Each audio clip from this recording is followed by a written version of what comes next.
Buenos días muchachos. En el video de hoy vamos a seguir con nuestras teorías acerca del desarrollo económico y en particular hoy vamos a ver lo que se llaman las teorías de la dependencia que tuvieron mucha influencia sobre lo que es el pensamiento latinoamericano. Digamos, yo sé que usted va en un curso de economía latinoamericana, entonces en ese curso supongo que ven algo de las teorías de la dependencia, entonces solo vamos a profundizar en algunos aspectos. Bueno, como les he dicho en otros videos, buena parte de esta presentación es autocontenida y yo solo voy a enfocarme en los puntos más importantes. Bueno, como les venía diciendo, las teorías de la dependencia tuvieron, surgieron principalmente en América Latina durante la década de los 60. Bueno, que tuvieron influencia de autores extranjeros también, pero el enfoque de estos estudios más que todo era el contexto latinoamericano. Claro que no hay que desconocer que también se habló de parte del contexto asiático y parte del contexto africano, más que todos los países pues, que estaban en vías de desarrollo. Bueno, entre la teoría de la independencia podemos destacar tres enfoques principales, pues que no serían mutuamente excluyentes, hay algunas diferencias y también se pueden complementar en parte. En principio hablaríamos del enfoque de Anders Frank. En particular, haremos la referencia a su libro en 1967, donde él considera una teoría, él lo que buscaba era construir una teoría integral en la que se pudiera demostrar que el desarrollo capitalista en la periferia era imposible. Recuerden, como les dije en el video anterior, que Frank se basaba en las ideas de Paul Baranc en su enfoque neomarxista, donde en última se llegaba a que todo iba a confluir en que hubiera una revolución de carácter socialista.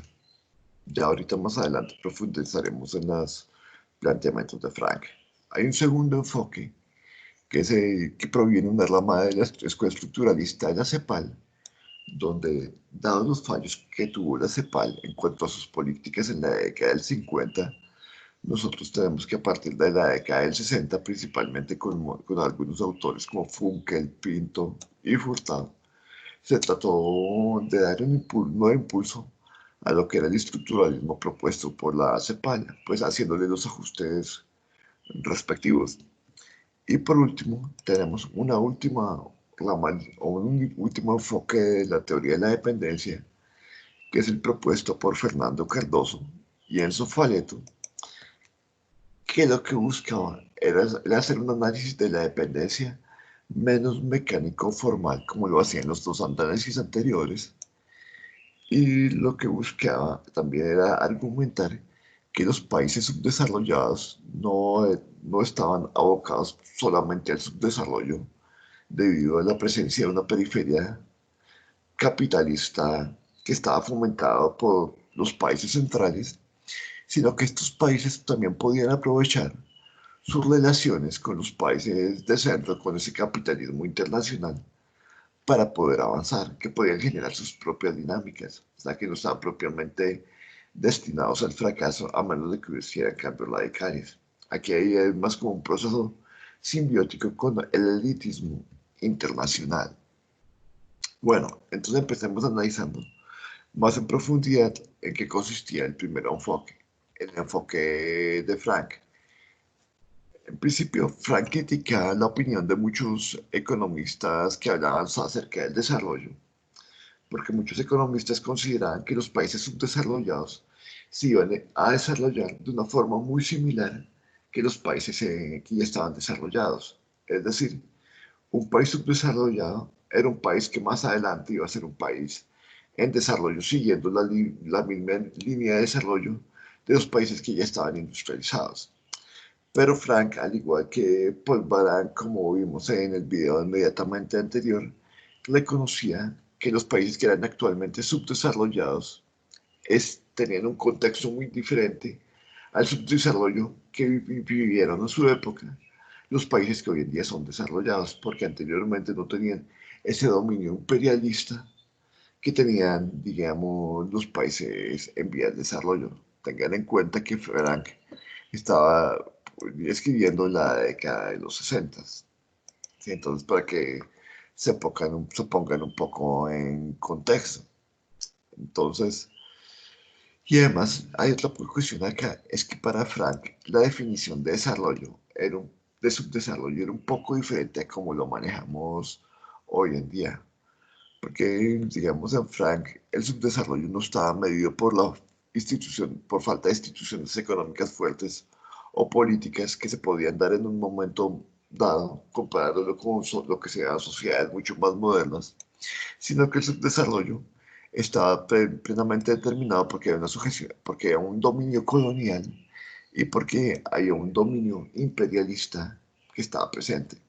Es decir, el subdesarrollo no estaba medido en términos de condiciones de vida, sino prácticamente el subdesarrollo estaba medido por la sujeción que tenían los países en vías de desarrollo con respecto al imperialismo y al control económico que podían ejercer sobre los países desarrollados.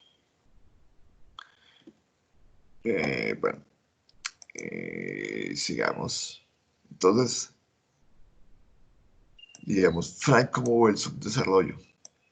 ¿Cuáles son algunos ejemplos de subdesarrollo vistos desde la perspectiva de Frank? Esos son ejemplos históricos.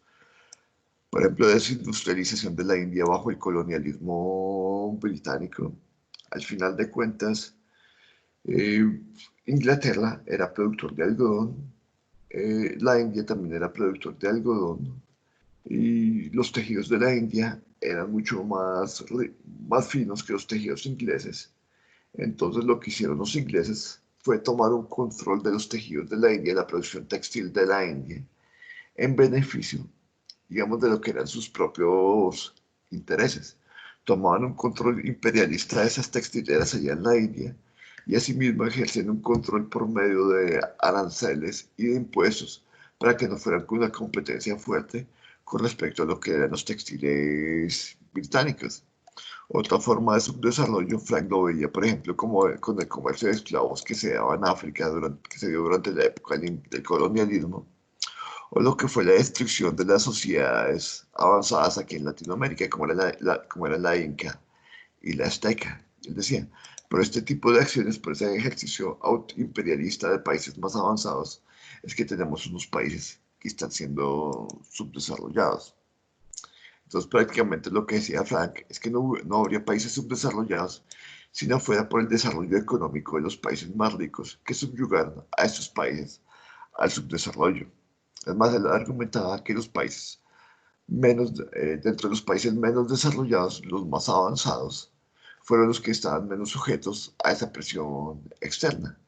Por ejemplo, Frank decía que el desarrollo económico y japonés, él argumentaba que el desarrollo económico y japonés era un ejemplo clásico de su teoría porque los japoneses nunca se constituyeron propiamente como una sociedad satélite de los sistemas capitalistas y por lo tanto pudieron prosperar mucho más allá, con mucho más fuerza que el desarrollo, digamos, de otros países de Asia. Y también lo podríamos comparar, por ejemplo, con el caso de Brasil, donde Brasil sí estaba sujeta propiamente a lo que era el subdesarrollo, porque siempre fue una sociedad satélite de países europeos digamos, de la influencia también que ejercía Estados Unidos. Entonces, por eso es que el desarrollo de Brasil no llegaba a ser tan alto y más que todo en algunas regiones, más que todo en las regiones que se constituyeron como más satélites de empresas, por ejemplo, que venían de Estados Unidos o de Europa. Entonces, bueno, en general lo que decía Frank, como les venía comentando, es que entre menos satélites sean los países con respecto a los países imperialistas de centro, su desarrollo iba a ser mucho más amplio. Aquí les formulo algunos ejemplos que pueden leer.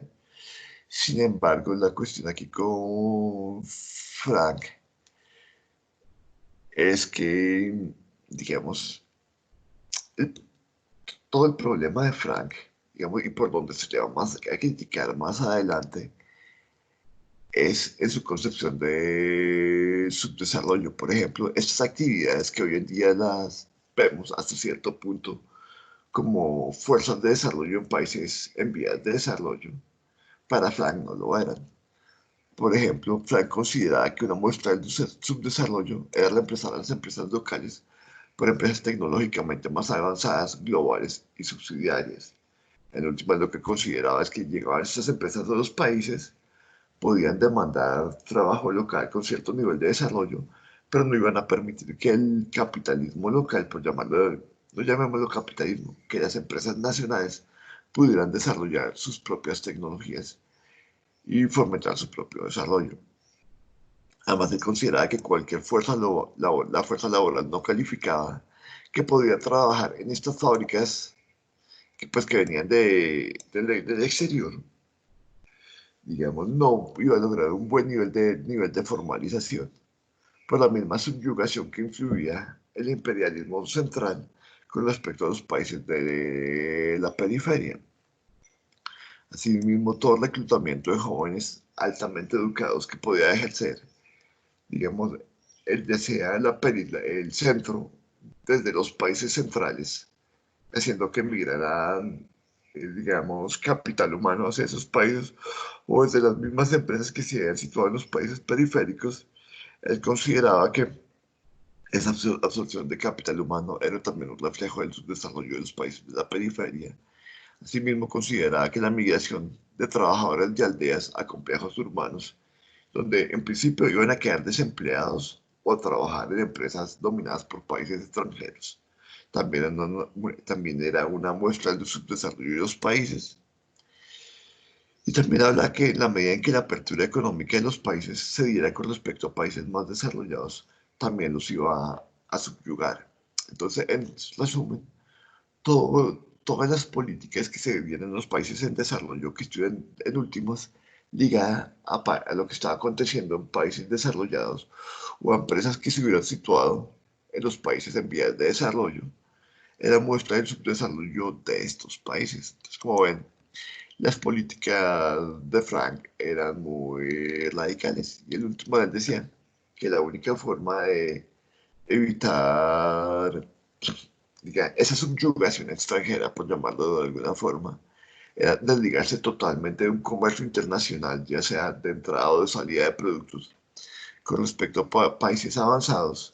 Y en últimas, pues se podía llegar a un conflicto revolucionario que permitiera que estos países tipo la revolución cubana pudieran independizarse, digamos, de ese control que se tenía externamente. Entonces, ese era el enfoque de Frank. Como ven, pues este radicalismo va a llevar a que, dentro de las críticas que vamos a formular con respecto a la teoría de la dependencia, la mayoría sean encaminadas a lo que está la propuesta que formulaba Frank. Bueno, el segundo enfoque dentro de las teorías de dependencia es el estructuralismo, que se formó más que todo en la CEPAL. La cuestión es que nosotros tenemos que durante los 50, la CEPAL formuló una serie de políticas aquí en América Latina, digamos, durante los que fueron más que todo el dominio ideológico de Raúl Prebisch, donde, digamos, se formulaba que a largo plazo se debía buscar, digamos, íbamos a tener un problema en cuanto a los términos de intercambio de productos primarios, que se dan por estas razones. Entonces lo que se tenía que buscar era una política que protegiera la industria naciente, y así es como surgía la política de sustitución de importaciones propuesta por la CEPAL. El problema es que esta política de sustitución de importaciones, digamos, prácticamente se puede decir que estaba fracasando, y más si la comparamos con lo que estaban desarrollando los países del este asiático en su momento, donde estos sí estaban evolucionando en buena medida, donde ellos no seguían una política de sustitución de importaciones, sino una política de fomento de exportaciones. Entonces, la CEPAL tuvo que replantearse lo que estaba formulando durante los 50. Y ahí es donde surge nuestro enfoque estructuralista, digamos que se dio durante los 60. Entonces, durante los 60, la CEPAL se dio cuenta que se estaban dando estos fenómenos, más que todo en la América Latina, que no iban en congruencia con su política de sustitución de importaciones que ellos estaban formulando y muchos, digamos, líderes ideológicos de la CEPAL dijeron, tenemos que cambiar nuestra forma de plantear las cosas, nuestra forma de pensar. Entonces, como dice aquí, este pesimismo llevó a los pensadores estructuralistas a cambiar su paradigma básico. Sí, y pues, digamos, aquí se dieron diferentes discusiones. Una de las discusiones más importantes que se dio dentro de la CEPAL es que era importante separar lo que era el crecimiento económico del desarrollo económico como diferentes vías de investigación. Sí, una cosa es el crecimiento de los países y y otra cosa muy diferente es la forma como se van desarrollando los países. Dentro, digamos, dentro de este debate, una de las figuras importantes que surgió o que se resaltó porque ya existía era Celso Furtado, que fue figura importante durante los 50 y los 60. Entonces, Furtado, digamos, formuló el siguiente planteamiento que marcaba bastante bien lo que era este nuevo enfoque estructuralista de la CEPAL. Argumentaba que desde el siglo XVIII los cambios globales en la demanda se dieron como resultado de una nueva internacionalización del trabajo, una nueva división internacional del trabajo, en la que los países periféricos, como serían Asia, África y Latinoamérica, se habían especializado en producir productos primarios y más que todo en enclaves que eran controlados por países extranjeros, de que se presenta un dualismo. Y entonces estamos produciendo primero productos primarios, pero estamos importando bienes de consumo con cierto contenido tecnológico que proviene de los países centrales de Occidente, los países más desarrollados. ¿Esto a qué nos va a llevar? A que se va a dar una desigualdad dentro de nuestras sociedades, dentro de las sociedades, por ejemplo, latinoaméricas. Porque en principio va a haber un aumento en la productividad y los patrones de consumo de los países periféricos, donde se beneficia a una pequeña clase dominante. ¿Cuál es esa clase dominante? En principio, pues las clases que están más relacionadas con los países extranjeros, con las empresas extranjeras, con las multinacionales. Pero no hablamos de multinacionales, sino en principio con las empresas extranjeras.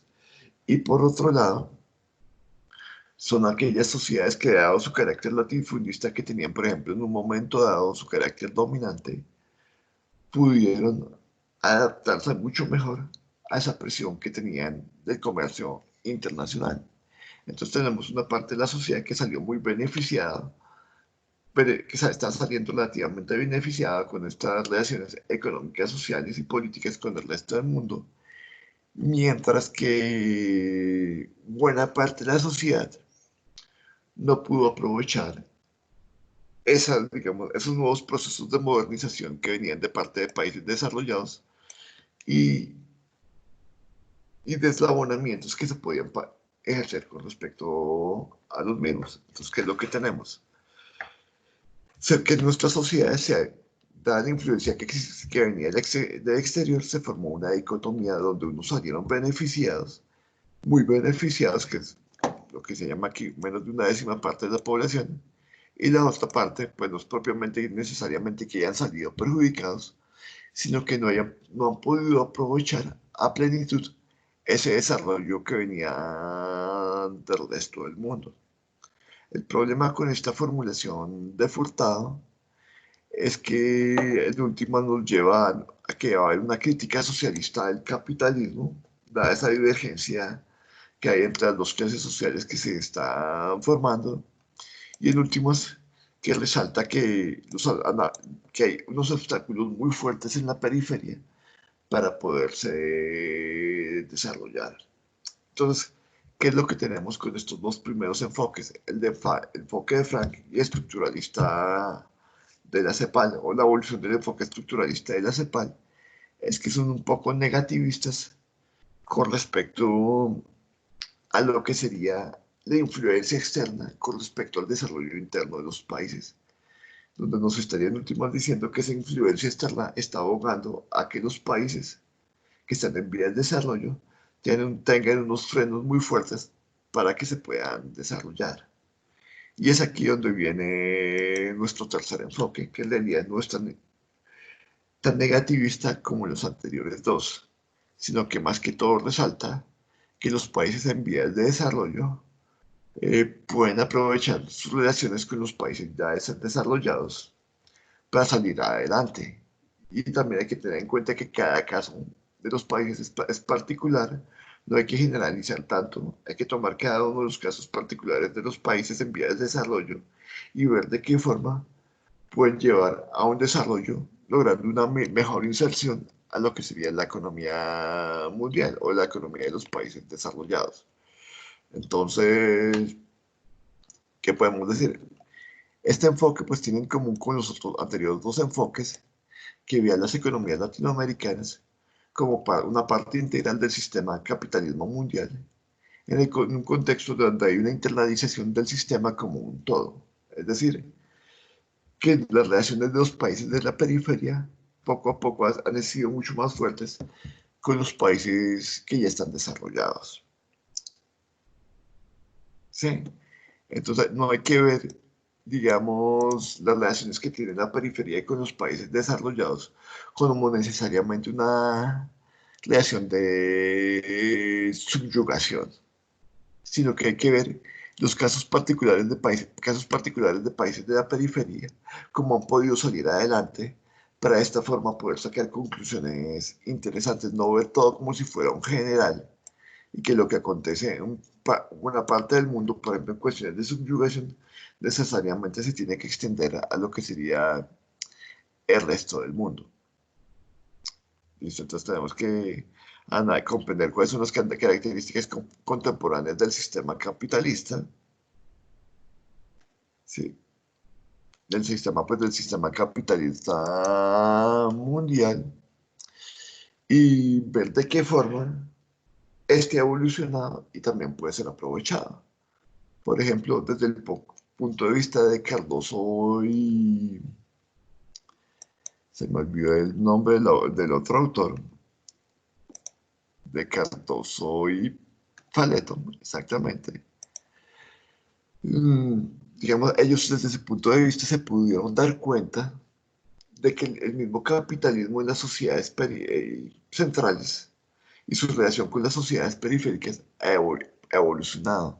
Por ejemplo, ellos pudieron incorporar muy fácilmente lo que fue el surgimiento de las corporaciones dentro de su análisis y cómo ese surgimiento de estas corporaciones o el surgimiento de estas corporaciones transformó progresivamente la periferia, perdón, aquí las relaciones centro-periferia, relaciones centro-periferia que se podían dar o que se estaban dando. Sí, listo, exactamente. Entonces la cuestión acá es que la dependencia y la industrialización, a diferencia de los dos enfoques, se dejaron de ver como procesos contradictorios. Y lo que se llevó a pensar más es que se podía lograr una simbiosis entre el desarrollo de los países de la periferia con respecto a la influencia que se tenía por parte de los países en el centro. Bueno, digamos, esta parte la pueden leer por su cuenta. A mí lo que me interesa resaltar es que además de ver esa evolución en los países centrales, también hay un cambio del contexto de los países de la periferia con respecto, digamos, a las relaciones internacionales. Por ejemplo, algunos países de la periferia pueden tener cierta ventaja en cuanto a ubicación geográfica y a diversidad de los recursos naturales. Por lo tanto, esta situación pues puede ser ventaja o desventaja, puede llevar a que lo que se ocurre en algunos países dentro de Latinoamérica sea diferente a lo que va a acontecer en otros países de Latinoamérica. Entonces, lo importante aquí es comprender lo que está aconteciendo dentro del contexto latinoamericano y ver de qué forma tanto factores internos como externos que afectan a los países pueden llevarnos a entender mejor cómo es que se puede dan los procesos de desarrollo. Bueno, aquí qué más quisiera resaltar. Bueno, ellos no destacan tampoco que se den algunos cierto tipo de conflictos entre algunos intereses locales y los intereses, digamos, extranjeros. Pero también va a haber cierta aceptación por parte de ciertos grupos locales con respecto a, digamos, a esas élites extranjeras. Entonces, lo que realmente estaríamos resaltando es que las sociedades latinoamericanas son sociedades bastante heterogéneas, donde por un lado puede haber una buena aceptación con respecto a lo que viene del resto del mundo, y por otro lado puede haber cierto rechazo. Entonces, el punto aquí es cómo podemos adaptar nuestras sociedades con respecto a las influencias que nosotros tenemos del resto del mundo. Entonces, no es necesariamente que el impacto que tenga el resto del mundo sobre nuestras sociedades nos conlleve a un subdesarrollo permanente, sino que esto también nos puede ayudar a potenciar nuestros niveles de desarrollo. Por ejemplo, aquí no lo nombro, tenemos el caso de Taiwán, Corea, que pudieron aprovechar, Corea del Sur, que pudieron aprovechar sus relaciones con los países capitalistas para poder salir adelante. Es que generalmente se dice que Taiwán y Corea del Sur salieron adelante por su política de promoción de exportaciones y ya.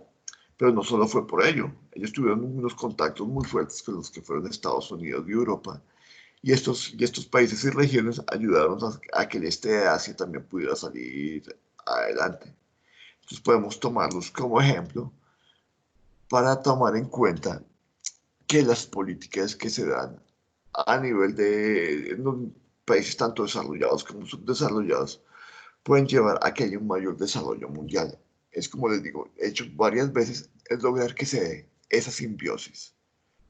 Bueno, y aquí, digamos, ya para terminar lo que sería esta parte de este enfoque, planteo como una serie de preguntas que son importantes a tener en cuenta cuando tratamos de establecer cuáles son las relaciones entre países desarrollados y en desarrollo que nos pueden llevar a que estos países subdesarrollados puedan tener un desarrollo que sea mucho más importante y que puedan salir de ese nivel de subdesarrollo que están viviendo en un momento dado. Bueno, ¿qué críticas les podemos formular a las teorías de la dependencia? Bueno, la mayoría de las críticas, como van a ver, son enfocadas a la propuesta de Frank. Sí. Sin embargo, una que otra crítica puede tener cierta cercanía con respecto a lo que sería el enfoque estructuralista de la CEPAL. Aquí me equivoco, que tengo que arreglar. Y a lo que sería este tercer enfoque del que hablábamos. Es que por un lado, ¿qué tenemos? Claramente, las etapas de colonización y tuvieron una influencia muy negativa con los países que fueron colonizados o las regiones que fueron colonizadas. Pero Frank no reconoce que hasta cierto punto esa colonización tuvo cierto impulso positivo sobre estas regiones que fueron colonizadas, en parte. Por ejemplo, hubo construcción de infraestructura, de escuelas, de servicios administrativos, etc. Además, nada se me asegura que si no se hubiera dado ese colonialismo, digamos, estas regiones hubieran podido salir adelante por sí mismas. Y se pueden formular, ¿no?, algunos ejemplos a nivel internacional, regiones que no fueron colonizadas nunca, por ejemplo, el caso de Afganistán y Etiopía. Y pues ustedes saben que hoy en día Afganistán y Etiopía son regiones bastante fuertes. Eso no necesariamente al colonialismo que vivieron sus vecinos podemos achacarle el nivel de desarrollo de la región. Sino que pueden haber situaciones que hayan llevado a que estos países, pues no sé, o estas regiones no se hayan podido desarrollar, no solamente el colonialismo. Y no necesariamente también cortar del todo los lazos como propone Frank que hagan los países que están en vías de desarrollo, pues es que puede hacer lo mejor para estos países. En algunos casos puede que funcione, aquí coloco algunos ejemplos, pero hay otros como el caso de Cuba, donde por ejemplo Estados Unidos la ha ido durante muchas décadas del resto del mundo, y que es lo que vemos hoy en día. Cuba es pues, un país pobre que no se ha logrado desarrollar. Eso no quiere decir que si hubiera seguido una senda capitalista, se hubiera podido desarrollar, sino únicamente lo que queremos decir es que aún siguiendo una senda aislada del resto del mundo, eso no augura o no le va a llevar a que tenga un desarrollo económico importante. Porque, por ejemplo, Cuba se aisló del resto del mundo, no tuvo un buen desarrollo económico. En cambio, Taiwán y Corea del Sur, que tuvieron una fuerte asistencia y comercio e inversión extranjera por parte de países capitalistas, incluyendo Estados Unidos, tuvo un desarrollo ha tenido un desarrollo importante desde hace muchísimo tiempo. Entonces, digamos, ni por un lado ni por el otro se puede garantizar propiamente que se salga del subdesarrollo. Todo depende del contexto y de cómo se manejen las situaciones.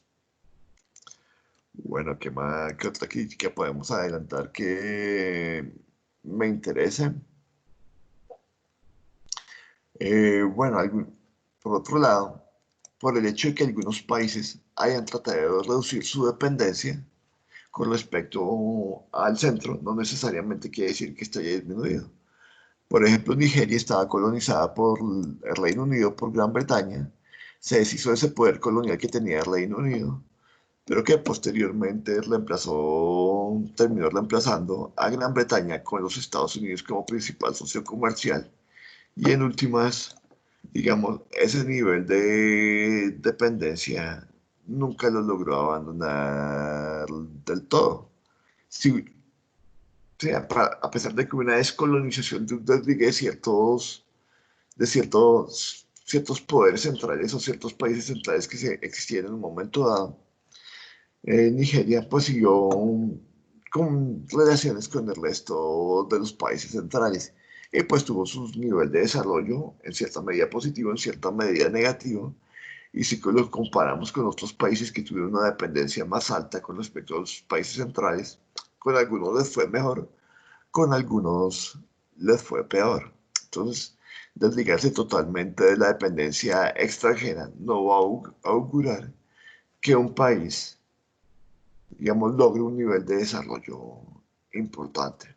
Esto es como crítica con respecto a Frank. Entonces, no es desligar, para prosperar, no es necesariamente necesario desligarse de lo que es el resto del mundo. ¿Sí? No hay necesariamente que cortar fuertes lazos para poder lograr un desarrollo.